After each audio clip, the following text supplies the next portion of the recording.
Well, friends, it felt more like summer out there today instead of late spring, with temperatures getting close to 90 degrees, exceeding 90 degrees in many locations.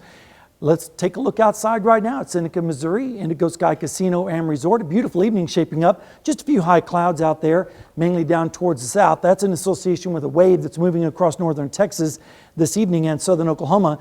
Allergies today, they were bad. Once again, 10.7 out of a scale of 12. Most of that was mulberry, oak, and a few grasses. Tomorrow, a slight improvement still on the high side, though. We made it up to 89 degrees today in Joplin, only 1 degree away from the record set back in 1952. The low was only 65, which was well above the normals of 74 and 53, but we're still behind on rainfall by about 4 inches. Temperatures this afternoon, as I mentioned, were near record territory. Take a look at some of these readings, just absolutely horrendous out to the west. Close to 100 degrees in Yates Center and Howard today with a high of 96. That's just obscene for this time of year. Temperatures a little bit cooler, if you want to call upper 80s cooler, off towards the east with 87 in Sarcoxy and 87 over in Monette. And temperatures have dropped down into the 80s this evening. Still some 90s out towards the west.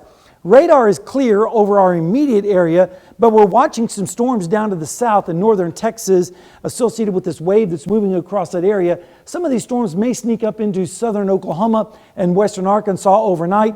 And we may have an isolated storm or two tomorrow, but we're going to have to wait for a bigger push of energy from the west before we start to see our rain chances increase. Right now in Joplin, it's 83 degrees, south wind at 14. And look at this. We're talking about the heat index already. Feels like 85 out there with humidity of 56%. And in Pittsburgh, it's 79, but it feels like 81, dew point of 68, and a west wind at about 10 miles per hour. Here's that ridge of high pressure that's been sitting over us for several days. It's slowly breaking down a little bit. That's going to allow pieces of energy to come up at us from the south and west, and that's going to increase the rain chances as we go through the forecast. Not everybody's going to get a lot of rain, but some places might see an isolated heavy amount of rain or two.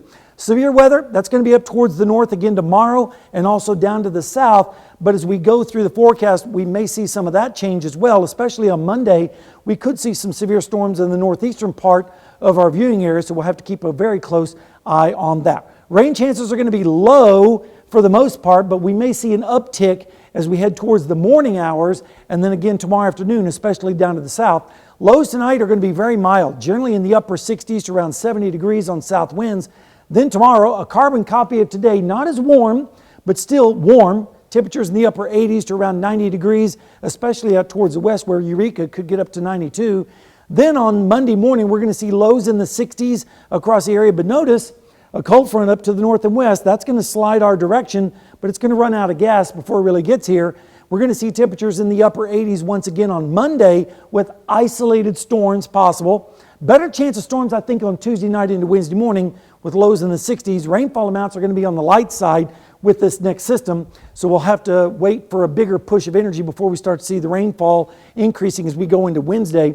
Over the next 7 days, here's your forecast: 86 tomorrow, 87 on Monday, with scattered storms starting to be in the forecast all the rest of the week, and then drier next weekend.